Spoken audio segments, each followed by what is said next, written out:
A AO Advogados, sempre buscando atualizar seus clientes sobre temas tributários atuais, nesse podcast de hoje vamos abordar alguns temas, entre eles um dos que está dando muito o que falar, que é a MP do Fim do Mundo.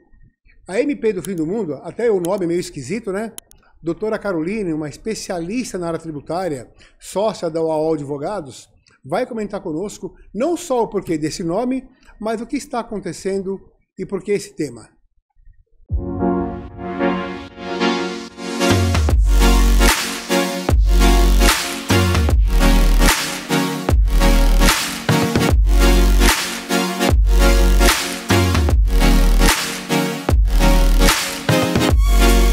MP do Fim do Mundo é porque ela traz uma previsão totalmente esdrúxula para o nosso ordenamento. Ela aumenta os impostos de forma indireta das empresas sem respeitar a Constituição Federal. Então, por isso esse nome de MP do Fim do Mundo. Bom, a MP do Fim do Mundo, ela previu de forma indireta o aumento dos encargos tributários, né?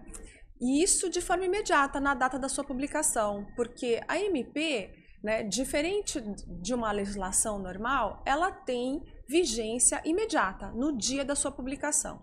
Então, imagina lá um empresário, né, de repente, na segunda-feira, ele sabe, tem a notícia da publicação de uma medida provisória em que aumenta os encargos, aumenta os tributos da sua empresa e ele, sem ter tempo hábil de se organizar ou de se preparar para isso, e isso é inadmissível no nosso ordenamento segundo a Constituição Federal. Tá. Ô, doutora Caroline, apesar disso, as empresas podem continuar utilizando os créditos do PIS/COFINS não cumulativo? Pode, sim. As empresas podem continuar utilizando os créditos de PIS/COFINS para o pagamento de outros tributos federais. Porque essa MP ela foi impugnada pelo presidente do Senado, que considerou essa parte da MP inconstitucional, porque ela não respeitou o princípio da anterioridade nonagesimal. Para trocar em outras palavras, quando há um aumento do encargo tributário, precisa, no mínimo, respeitar o prazo de 90 dias para que isso seja implementado pelas empresas. Nesse momento, como está esse assunto no Congresso? O assunto foi devolvido à Presidência da República, que vai rever esse ponto, a fim, então, de se pretender continuar mesmo revogando o direito das empresas de utilizarem os créditos de PIS/COFINS decorrentes da não cumulatividade. Eles vão precisar introduzir isso por outro instrumento normativo, que não via medida provisória. Vamos imaginar que isso possa, então, voltar de uma forma que não vá agredir a Constituição e que nem o Código Tributário Nacional e que isso consiga ir para frente. Isso aí é um prejuízo para o empresariado? Sim, exato, né? Porque toda vez que há um aumento significativo da carga tributária, as empresas sentem isso na pele, né? Melhor, né? O que o governo busca com isso? O governo está buscando aumentar a arrecadação, né? Isso ficou nítido pelo caráter de urgência em que foi proposta essa medida provisória. Aliás, a medida provisória ela tem que seguir alguns requisitos para ela ser publicada e implementada no ordenamento. E essa medida provisória não observou nenhum desses requisitos, que é a urgência, a necessidade. Então, ainda bem que a Câmara, o presidente do Senado, impugnou essa parte, então ela perdeu a validade. Então, desde o dia 4 de junho, quando ela foi publicada, por ela ter sido, então, impugnada, as empresas podem continuar recolhendo, aproveitando os créditos de PIS/COFINS para pagamento de outros tributos federais. Continua nos acompanhando para saber como vai evoluir essa questão e se essa proibição vai ser introduzida no nosso ordenamento. Perfeito. Qual o número dessa MP mesmo? É MP 1227 de 2024. Ela foi publicada no dia 4 de junho de 2024. A famosa MP do fim do mundo. Tem gente brincando que o fim do mundo foi adiado. Então a gente vai continuar acompanhando esse tema para trazer aí para você, né, empresário, que precisa ficar antenado com todas essas situações e tentar, né, se planejar para essas mudanças. Ou seja, foi adiado, né? Foi adiado. Então, ou seja, pode vir novidades. Pode vir aí novidades. Tá certo. Um outro tema muito relevante e também muito comentado e debatido ultimamente foi uma operação da Polícia Federal que ela deflagrou, uma operação chamada Operação Crédito Pirata. O que foi isso? Muitas empresas que estão se utilizando de crédito indevidamente, e já eu faço um parênteses aí. Por quê? Porque, obviamente, muitas consultorias, muitas empresas vendem créditos de forma irregular, que não tem lastro, que não se faz uma apuração jurídica para dar segurança jurídica para o seu cliente, para quem está ali contratando, para ver a veracidade disso. Hoje existem várias formas de se ver isso, no próprio Estado, o ECREDAC, na própria Receita Federal, através das caixas eletrônicas, do ECAC. Existem muitas formas, mas há empresas que às vezes também, na pressa de se usar um crédito da forma que é apresentado, acaba também colocando os pés pelas mãos. E aí não só fica com o problema, com o prejuízo, como também acaba sendo envolvida nesses crimes que são praticados. Nós vamos falar sobre isso porque o que nós mais fazemos no escritório é mostrar para o cliente que não existe mágica, não existe ilusão, existe trabalho tributário sério. E um trabalho tributário sério, que vamos falar num próximo tema aqui, que é o ressarcimento de tributos, existem formas corretas de serem feitas. Não existe, novamente, eu falo duas coisas, nem milagre e nem ilusão. Baseado nisso, também com a doutora Caroline, eu vou colocar esse tema para que ela possa discorrer sobre isso, sobre essa questão que a Polícia Federal deflagrou e como que você vê esse assunto, não só para os clientes que estão envolvidos, como aqueles que a gente alerta para tomar um cuidado sobre essas operações que não são nada sérias. Muito séria, né? Por vezes as empresas acabam se envolvendo nessas situações, acreditando numa consultoria, acreditando naquilo que foi vendido pela consultoria, e sem saber ou sem ter a dimensão de que está praticando um crime tributário. Então, a nossa orientação para essas empresas é que busque confrontar essas informações. Se alguma consultoria apresentar um relatório de crédito informando que você tem a possibilidade de recuperar um crédito, que você fez um pagamento indevido e a maior, checa essa informação, né, com a sua contabilidade ou com um advogado da sua confiança, para que ele possa validar essa operação. Existem muitas situações onde realmente há o recolhimento indevido e a maior de crédito tributário. Mas, para isso ser apurado, isso precisa ser confrontado. E muitas vezes isso é nota a nota. Conferindo imposto por imposto. Retificando as obrigações acessórias para então nascer o direito à compensação do pagamento indevido a maior, ou não, ou por vezes precisa se discutir judicialmente esse direito ao crédito. Então, nascendo aí de uma decisão do judiciário, uma autorização para você compensar retroativamente esses impostos mediante a um processo de habilitação de crédito na Receita Federal. Tudo isso com muito cuidado, porque o que se pretende não eu tenho certeza que o empresário não quer simplesmente se livrar ali do pagamento do imposto, que a gente sabe que é alto, mas fazer uma operação correta sem que traga maiores transtornos. Com segurança, né? Com segurança, exatamente. Correto. Nesse tema, Nós sempre orientamos, né, nossos clientes através de podcast, de live, de vídeos, chamada que fazemos, mostrando a seriedade que é. Já vou falando sobre isso, entrando num tema que é o ressarcimento de tributos, oportunidades que tem muita na área tributária. Mas tudo isso, como bem disse a doutora Caroline, essas oportunidades têm que ser fundamentadas, embasadas judicialmente. Não existe, por exemplo, tem temas incontroversos que, de repente, como foi a exclusão da base de cálculo do PIS/COFINS, que foi modulada pelo STF, uma série de coisas. Mas existem muitas teses que nós mesmos apresentamos para cliente ou quando nos procuram. Mas por quê? Porque nós entramos judicialmente.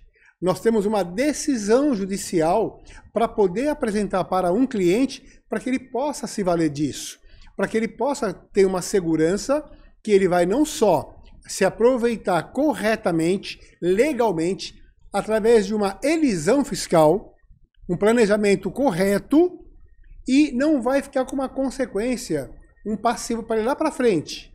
Então ele vai ter segurança jurídica, os honorários contratados ali ele vai ter uma segurança que vai pagar porque foi um trabalho feito sério, sem ilusão, sem mágica e, novamente, com decisão judicial.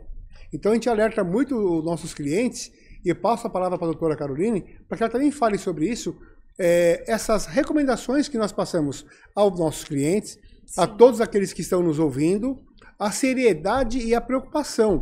Recentemente, quantos clientes que nos procuram para validar algumas situações que receberam de outros escritórios. Sim. E nós temos um cuidado e uma responsabilidade muito grande de fazer um parecer com nossa assinatura, com nosso nome.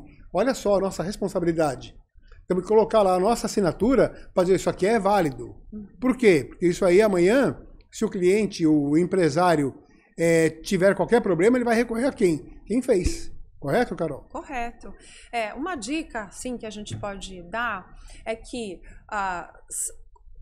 é a questão da prescrição, porque hoje em dia, tanto o fisco quanto o contribuinte pode, né, o fisco, no caso, pode cobrar e o contribuinte pode recuperar os tributos pagos indevidamente só dos últimos 5 anos. Porque uma vez que ocorre, né, o transcurso do prazo de 5 anos, prescreveu o direito de recuperar. Então, para ter isso em mente, bom, eu posso revisar o meu fiscal para verificar se há algum pagamento indevido a maior? Sim, dos últimos 5 anos. Agora, mais do que isso, precisa de autorização judicial. Não é possível recuperar os últimos 10 anos de um tributo pago indevidamente sem autorização judicial. Então já é um ponto para desconfiar. Ah, mas você pode, né, utilizar uma ação que um sindicato entrou antes e por isso você pode recuperar mais tempo. Existem situações em que é possível fazer isso, mas precisa ter muita atenção em todos os detalhes do processo para saber se aquela decisão que vai retroagir mais de 5 anos pode sim ser aplicada à sua empresa. Correto. Com todo esse assunto e principalmente ressarcimento de tributos, nós fazemos muito para nossos clientes e recomendamos que é o quê? O diagnóstico tributário empresarial. O que é esse diagnóstico? Uma empresa, quando nos procura, nós pedimos uma procuração digital, que através dessa procuração, nós vamos fazer o quê? Nós vamos fazer um diagnóstico completo sobre a parte tributária fiscal dessa empresa. Então nós vamos fazer vários cruzamentos e vamos ver todas as oportunidades que essa empresa possa vir a ter, para que ela possa se recuperar de tributos. Como bem disse a doutora Caroline, ela pode ser porque pagou a maior, situações outras, legalmente, que ela possa se aproveitar. Então, com esse diagnóstico, aparecem todas as oportunidades. Fazemos isso em uma semana, 10 dias, às vezes 15, depende muito o porte da empresa e o volume. Quando temos isso, nós vamos analisar e nós apresentamos ao empresário aquilo que ele pode fazer com segurança. Aquilo que ele pode fazer, nós vamos fazer novamente, comentando que, baseado que vamos ter uma decisão judicial. Nada é feito apenas com decisão administrativa. Algo incontroverso que pode ser lá amanhã discutido. Nós temos que dar segurança para o cliente aquilo que é feito. Então, ó, eu repito, o diagnóstico empresarial, ele se faz necessário para o empresário no dia a dia para que ele tenha, primeiramente, conhecimento das oportunidades tributárias que ele tem na empresa dele, a segurança, e com isso a gente faz uma varredura, a gente faz um cruzamento de várias situações. Esse cruzamento acaba beneficiando porque cruza todas as obrigações acessórias. Muitas vezes, a empresa, o empresário, tem inconsistência nas suas obrigações tributárias e não sabe. Exatamente. Com esse diagnóstico, nós não só apuramos oportunidade, como com essa varredura, nós acabamos fazendo quase que uma conciliação virtual. Então, o empresário acaba tendo vantagens antes de tomar uma posição e antes mesmo de fazer algo, porém, repito, com segurança, com decisão judicial. Carol, tuas palavras. Exatamente. É super legal esse diagnóstico do AOL, porque ele vai trazer todo esse confronto das informações que são entregues ao fisco, que é o que o fisco vai fazer quando ele recebe lá as suas obrigações. Ele não faz de forma automática. A gente percebe que quando está se aproximando do 4º ano da apuração daquele exercício, aí a Receita Federal faz um cruzamento e ela vai cruzar todas as suas obrigações acessórias para identificar inconsistência. Com o diagnóstico é possível não só identificar crédito, como possível contingência, dando a oportunidade para o empresário sanar aquele problema antes da Receita Federal visualizar. Correto. Um outro tema tributário de grande relevância, que a gente sempre aborda, mas ele não pode nunca ficar para trás, na realidade é igual aqueles cantores, né, famosos que têm várias músicas maravilhosas e novas. Tem algumas que tem que fazer parte do repertório. Quando vai no show, tem que cantar. Tem que cantar. No nosso caso aqui não é cantar, mas nós temos que abordar alguns temas, mesmo que tenha temas diferentes, temos que falar. Duas coisas importantes. Auto de infração e as caixas eletrônicas do fisco. A importância disso para o empresário é tão grande que pode causar um prejuízo enorme. Por quê? Porque toda a comunicação hoje do fisco, seja ele federal, municipal ou estadual, é através das caixas eletrônicas. E essas caixas eletrônicas, o fisco manda qualquer tipo de notificação, intimação, citação, manda tudo ali para o cliente, o contribuinte. E o contribuinte, ele tem a obrigação de acompanhar isso. Tanto que nós fazemos para nossos clientes e até sugerimos um double check. Por quê? Às vezes o contador acompanha e nós acompanhamos também. A empresa acompanha e nós acompanhamos também. Por quê? Uma fiscalização vai para lá. Um auto de infração vai para lá. Qualquer solicitação do fisco é tudo nessas caixas eletrônicas. O prejuízo para isso é muito grande, pessoal. Por quê? Porque uma vez que o fisco manda uma correspondência, uma intimação, uma fiscalização para essa caixa eletrônica e o contribuinte não toma a ciência disso, ele tem um prazo para tomar ciência. Depois que colocou nessa caixa eletrônica, Carol, quantos dias? 15 dias. 15 dias. Passaram-se 15 dias, começa a correr o prazo. E se você não fizer nada, você perdeu o prazo. Como diz em direito, né? Quem dorme, o direito não acolhe. Então, ou seja, muitos empresários, às vezes, estão com uma fiscalização, não acompanha como deve, sofre um auto de infração, vai lá, quando vai ver, já perdeu o prazo, já vai ser executado, já vai para a dívida ativa. Então, as caixas eletrônicas, elas são de suma importância para que tenha o acompanhamento interno da empresa, pelo contador e pelo advogado. No mínimo 2, o double check, para evitar aborrecimentos e prejuízos enormes, né, Carol? Exatamente. O Alberto sempre fala isso com os nossos clientes, porque é muito importante. O empresário precisa estar atento às caixas eletrônicas, porque é ali que ele se comunica, que a fazenda se comunica com você. E assim, e não é de forma aleatória. Você faz uma opção, às vezes a sua contabilidade faz a opção pelo domicílio eletrônico, e uma vez que você toma lá a decisão de optar pelo domicílio eletrônico, na verdade não é bem uma alternativa, ele condiciona. Você quer fazer um parcelamento, você precisa entregar uma obrigação acessória, ele fala, mas clique aqui para optar pelo domicílio eletrônico. E aí a empresa acaba tendo que tomar essa decisão, de forma que toda a comunicação com a fazenda, seja municipal, estadual ou federal, vai ser por meio eletrônico, sob pena de decorrer um prazo e você não perder a oportunidade de discutir isso administrativamente.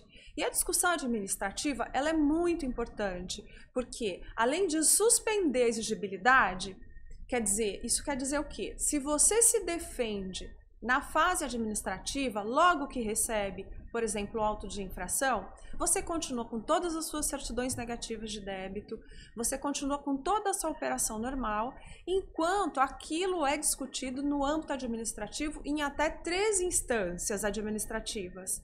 Então você vai sanear todo o vício que eventualmente tenha naquela autuação, para que, quando finalize o processo administrativo fiscal, ou você tenha aí o êxito, né, de ter aí o provimento da sua defesa, ou então discutir isso no judiciário, mas tendo toda essa situação saneada. Vou fazer agora aqui um bate-bola nessa parte tributária sobre auto de infração, com a doutora Caroline, uma especialista, mas é um bate-bola mesmo, para facilitar quem está assistindo, quem está nos ouvindo. Sim. E para, já falei da importância das caixas eletrônicas, vamos falar agora do auto de infração. O empresário recebeu um auto de infração, seja lá federal, estadual, municipal. Qual o prazo que ele tem para impugnar? 30 dias. 30 dias. Em 30 dias ele pode fazer o quê? 3 situações, né, Carol? Exatamente. Quais são? Ele pode se defender, impugnar, ou ele pode parcelar esse débito, ou ele pode pagar esse débito. Tá. Lembrando que, se ele optar por pagar ou parcelar em 30 dias, ele vai ter uma diminuição da multa. Uhum. Agora, esse empresário recebeu um auto de infração, nesses 30 dias, ele não tomou nenhuma das 3 providências, não impugnou, não pagou e não parcelou. Quais são as consequências? Bom, a cobrança vai seguir na esfera administrativa, dando aí o contribuinte, então, para efetuar esse pagamento. Ele é intimado, mais uma vez, no âmbito administrativo, seja federal, estadual, municipal. Não fazendo o pagamento, isso é inscrito em dívida ativa. Então, esse débito, né, esse suposto débito, ele sai daquele ambiente de cobrança administrativa e ele vai para a procuradoria daquela entidade fiscal.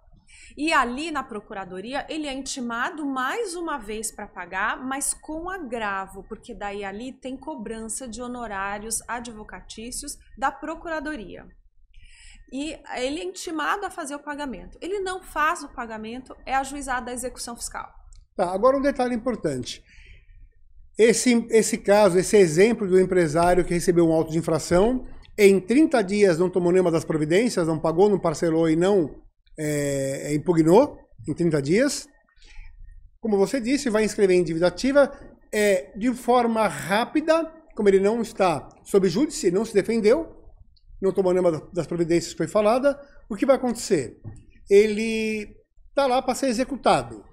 Mas aí ele pode ainda, de repente, ele já pulou a fase administrativa, porque ele não fez nada. Já está indo para a execução. Ele pode se defender judicialmente? Ele pode se defender judicialmente. Mesmo que ele não se defendeu na parte administrativa. Sim, é possível ainda fazer, né, uma defesa. Só que quando o débito é inscrito em dívida ativa, a legislação diz que ele tem presunção de legitimidade e de liquidez. Então, você começa numa discussão judicial em desvantagem com a Fazenda, porque ela vai te intimar em 5 dias para pagar nessa execução fiscal ou oferecer bens à penhora. Por quê? Porque já parte-se da premissa de que aquele valor é devido, sem muito o que discutir. Para você discutir esse débito e entrar em todos os pormenores necessários para provar que aquele valor não é devido da forma como está sendo cobrado, precisa garantir o juízo que a gente fala. Você precisa dar um bem em garantia. Na verdade, existe um rol de bens admitidos e o primeiro deles é dinheiro. Então, a Fazenda só vai aceitar um bem em garantia se ela perceber que não existe a possibilidade de garantir em dinheiro via depósito judicial. Tá. Então, nesse caso de uma empresa, novamente, que sofreu um auto de infração, que ela não tomou nenhuma providência nos 3 quesitos que nós comentamos agora, e ela deixou o tempo passar. Passou 30 dias, não fez nada, como foi muito bem aqui explicado, ela já está começando a sofrer inscrição na dívida ativa e para execução fiscal. Ok. Não esquecendo também que como ela não se defendeu na fase administrativa, aquilo pode ser também enviado para apuração de crimes tributários. Por quê? Importante que se explique. A fase administrativa, ela faz uma divisão, um lapso de tempo. Quando acaba a fase administrativa, a primeira instância é que pode-se começar a apurar o crime tributário. Então, a partir do momento que a empresa não se defendeu na fase administrativa, o crime tributário também, assim como a execução vai caminhar, pode começar a se apurar o crime tributário. Então, os prejuízos são muitos. Muito maior. Por outro lado, agora eu vou começar a me defender na fase judicial, como foi muito bem explicado pela doutora Caroline. Novamente, reforçando, eu posso me defender? Sim, já sai em desvantagem, mas pode se defender. Com um detalhe também, você para se defender na fase administrativa, naqueles 30 dias, você não precisava garantir. Exatamente. E passar pelas 3 fases que você pode na fase administrativa. Primeira, segunda, terceira instância de cada ente, federal, estadual, municipal. No caso da justiça, que você vai se defender judicialmente, você vai ter que fazer o quê? Garantir aquele auto de infração. Ou com bens, ou primeiramente com valor. Quando se fala em bens, existem algumas formas que aceitam, não é simplesmente o próprio valor do auto de infração, existe aí um valor um pouco a mais, porque também está no CTN, então o prejuízo é muito. Então, a recomendação de auto de infração, busque o seu advogado de confiança, o teu escritório de confiança, primeiramente para te defender, para ver os seus interesses, que se você está certo e de repente foi um ponto de vista do auditor fiscal, você tem tudo para se defender bem e conseguir um êxito. Ao longo dos anos, mas tem. Por outro lado, você também pode fazer o quê? Deve, né? Se atentar às caixas postais, que ela hoje, novamente, eu explico e repito, ela é a comunicação do fisco com o contribuinte. Então isso, né, Carol? Se não se tomar a devida atenção, né? Eu acho que é um dos pilares, assim, hoje da parte tributária que mais pega no dia a dia. Infelizmente, né, às vezes a empresa declara os seus impostos, né, e aí não consegue quitá-los na data, então acaba gerando esse transtorno do auto de infração, ou como você bem disse, por uma interpretação do fiscal, ele entende que aquela determinada operação constitui, configura um crime tributário, né? E então existe aí a abertura de 2 processos administrativos, um para se discutir, né, o auto de infração e o outro que fica suspenso para se apurar eventual cometimento de crime tributário. Então, e se perdeu essa oportunidade de discutir isso administrativamente, no judiciário a questão fica mais complexa e mais cara para a empresa, né? Existe uma pequena possibilidade de você discutir o débito cobrado em execução fiscal sem garantir o juízo. Mas essa discussão ela é restrita. Eu posso alegar, por exemplo, algumas coisas. E aí, para isso, eu não preciso garantir. Mas por exemplo, estou sendo cobrado indevidamente de um tributo que eu paguei. Eu tenho o comprovante de pagamento. Então, eu posso, via uma defesa chamada exceção, porque é uma exceção, nem existe previsão no código, eu entro com essa defesa e falo, olha, eu nem vou garantir o juízo, porque na verdade ele está me cobrando indevidamente.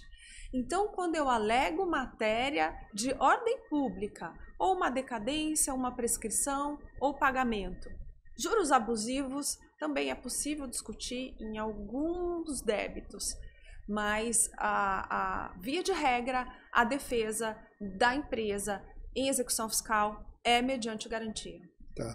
Então, olha só a importância que estamos falando aqui do auto de infração, das caixas eletrônicas, de realmente dar uma atenção especial para isso. Por quê? Porque a consequência disso, né, ela é, infelizmente, os valores que geralmente envolvem auto de infração não são baixos. Então, as empresas acabam comprometendo até o andamento, até mesmo a continuidade de uma empresa, né? Então, por isso que a gente alerta muito, repetindo, auto de infração, atentem-se a isso e caixa eletrônica. Agora, um detalhe mais importante ainda, hoje, através disso, não existe mais quase a fiscalização, né? O fiscal dentro da empresa. É tudo através das caixas. Então, por isso que todas as suas obrigações fiscais, aquilo que você faz mensalmente, quando fecha a sua contabilidade, a importância é muito grande, porque aquilo que você faz esse mês, o fisco tem 5 anos para homologar.